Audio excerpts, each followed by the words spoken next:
Good day to you, gentle person. Thank you for joining me as we look at AlienAte, a rather sweet, cute little game about being an alien, well, a group of aliens, I suppose, on a spaceship who desperately need DNA evidence and something for the dinner table. So we are going to abduct some animals from farm animals to both research them and eat them, I suppose, according to some of the flavor text.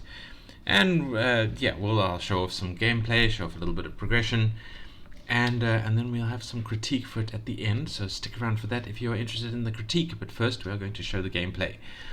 This is where the game starts us. This is our upgrade tree, as is common for these kind of, I suppose, roguelite incremental type games.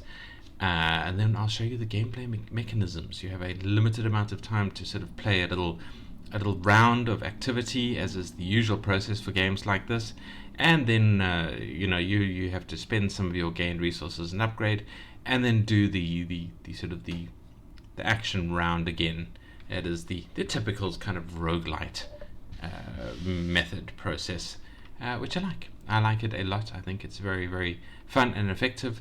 Let's jump in and take a look at it. So, having a look at our UI to start off with, we have a sort of a counter here for like DNA or score that we collect as our sort of our overall rating. I don't think it has much purpose yet. I think it might unlock certain areas, but that's about it. Top right, we have our sort of main currency, which is DNA. Bottom right, this just tells us the key of our upgrade tree. These are upgrades that are still locked because we need to stinker point into this first one. And the first one that we need 1 DNA for, but we have 0 at the moment, is just make our play round a little bit longer, as the usual starting upgrade for games like this. And then on the left here is where we choose the area that we're playing in, and we have up to 3 areas that I've unlocked in when I played through the game originally. It doesn't really have an ending. You just have the tree that you can max out. I think the game is in a fairly early stage. So there's no ending as yet, but I'm sure that kind of meta progression will come eventually as the game continues to be upgraded.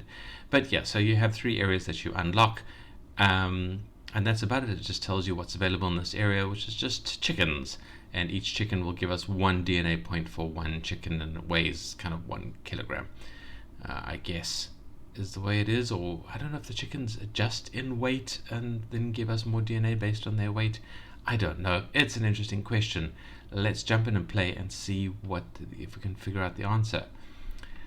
So this is us. We are this little alien ship, and we move towards our cursor. As you can see, the chickens are afraid of us. And then if we zoom over one and hold down the mouse button, we suck it up and we collect it. And we collected it just in time. We ran out of fuel. And then we can either return to orbit to spend some of the DNA that we have, if we have enough DNA to spend. If there's a little star here, I think it says there are some upgrades you can afford, or we can just go and get another chicken or abduct again and start the whole process again. Up in the top left was our fuel level. It was a long green bar that emptied out as we flew around. There are upgrades to make that last a lot longer. And on the bottom right here is the energy for our tractor beam. As you can see, that we almost ran out of energy sucking 1 chicken up. It does regenerate after once we let go. You have to hold down the mouse button to suck the thing up, and if you let go, then this will slowly regenerate. And again, we have upgrades to make this last longer and to make it regenerate faster. So there's plenty of progression to go for there. Let's just do abduct again. You can have a look at those. And this is just lists the number of things that we picked up. We have a limited amount of storage space for things we can pick up. I think it starts off with we can only hold 3 chickens. And then we eventually get sort of pigs and sheep as well. And we get the ability to pull up multiple things and store many, many more of them. But yeah, let's do another abduction routine. So I'm going to move over there and grab this lad. Oh, and we've run out of suction, but we managed to get him. And let's grab this lad. Whoops. And we ran out of time. We ran out of fuel. That's fine. Let's head back to orbit. We managed to get 3 DNA out of 2 chickens. So I'm not quite sure what the variance is. I guess the different chickens weigh different amounts, and we get more or less DNA from them as we pull them up. That's quite interesting. Anyway, We can sync 1 point into this, so we go from 10 seconds to 13 seconds, I guess. Now we can sync another point into there, or we can have a look at our other upgrades. This increases our storage capacity. It's called new dining tables. It'll reference the fact that we're actually eating these as well as researching them. I suppose even aliens have to eat. We can boost our speed up a little bit. That's quite a nice one. We can make it so that the animals don't run away from us. That doesn't help a lot, but it helps a little bit. And then we can sort of give our beam more power to pull the things up a little bit faster and to be able to carry heavier objects. But all of these we don't have enough DNA for. We just have enough DNA here to upgrade our amount of time doing the mission a little bit longer. And as you can see in the bottom right of the pop-up there are multiple sort of levels of this that we can spend. 2, 4, 6 more, so 7 in total, because we bought the first one. But we can just go up to 2, and we have a little bit longer, and then so we have this progression bar traveling at the top. I don't think it does much, but I think it does eventually unlock more areas for us to explore. So we need to get to 30, and then possibly a different mission area will appear, and hopefully we'll have upgraded enough to be able to manage things over there. Alright, so let's jump in and play abduct a few more things. We can zoop over here and grab it. You kind of have to click on the thing to start and then quickly move your cursor back, because if you we ran out of power. If you move the cursor away from the thing that you're sucking up, it actually drops it. It falls out of the beam. So it is a bit of a fiddly exercise to kind of get into the habits of how to draw the creatures up and how to keep drawing them up. You can also use arrow keys and the spacebar to move and to draw things up, but you move towards your kind of mouse cursor. So that really messed with me at first, because I was trying to use the arrow keys and I thought the cursor was, I wasn't sure what the cursor was doing as well as the arrow keys, and it was making it very difficult for me to move. So if you are playing this on computer, just use the mouse, leave the keys alone. We can make our beam a little bit stronger. Yeah, just play with the mouse. The mouse is absolutely fine. I think that the battle with the keys is actually a bit of an issue that I think the dev needs to look at. It's a bit of a bug. Alright, we're going to do one more abduction mission, and then we can talk about the critiques after that. So let's play a little bit longer. Grab some more chickens. See, you moved out there, so you have to be careful with where you aim the things, and let your beam recharge all the way before you go for another chicken. We're not going to be able to get 3 before we run out of fuel. Alright, so we got 4 DNA points, and I think that's all I'm going to show you in terms of the gameplay. It doesn't really change too much. There's another area with different animals, and you can get your beam wider. You can pick up multiple creatures at once. You can zoop them up. You can move a lot faster and things like that. The upgrades are a lot of fun. I do recommend playing this through and just maxing out that tree, and I look forward to the developers sort of adding more meta concepts to the game. But we'll talk about that in the critique. So if you are just here for the gameplay, thank you for watching. Link is in the description. Come play the game. Come give the dev some love. Don't forget to like or dislike if you liked or disliked this video, not the game. And don't forget to comment to tell me what you did like or disliked, or anything you want to tell me, just to make it so I'm not yelling out into the void, blank empty void that never listens to anything I say. That's a depressing thought. So please comment. I want to hear from you guys. And obviously, if you want to see more indie games looked at, I do 1 a day on average. Hit that subscribe button. And thank you for watching, and I hope to see you in the next video where we'll look at another indie game and some other interesting stuff that I got planned for the near future. But if you are here for the critiques, well, first of all, starting with the UI, is there anything that we can get to here? Okay, so we have a pause menu that is just continue, return to orbit, and restart mission, so it's like a cancel the mission button. But we don't seem to have any UI in terms of quality of life controls or anything like that. So nothing along those lines, unfortunately. So the UI is a bit of a fail, and also there was no real tutorial or anything like that, as you saw. So yeah, the game needs quite a bit of quality of life elements added. But I mean, the game is early in its development, early in its progression.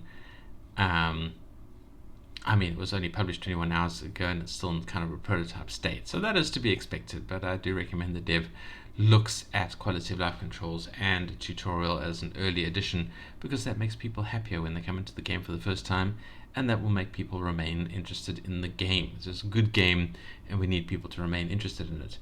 The sounds are all great. I had no issues with the sounds. The artwork, the game is very cute, very good looking. I enjoyed the way it looked a lot. Let's move a bit more. Yeah, the animals are cute. The spaceship is cute. The action is cute. I found that part of the game very, very satisfying, very, very enjoyable. Grab that chicken. Yeah, so I mean, the game looks good. The trees are cute. The farm is cute. There's like a little farmhouse and things that appears in some of the map areas. The sheep are big round white balls of fluff that you draw up. The pigs are kind of very cartoony pigs, very cute. I like the artwork quite a lot. I thought it was a good, consistent theme for the game that had a good sort of cuteness factor to it. I really hope that wasn't done by AI, because it could quite possibly was. I don't know. It would be interesting to know about that. Did they have no AI in the things? No. They made it with Unity and Blender. Could have been all done manually. I hope so.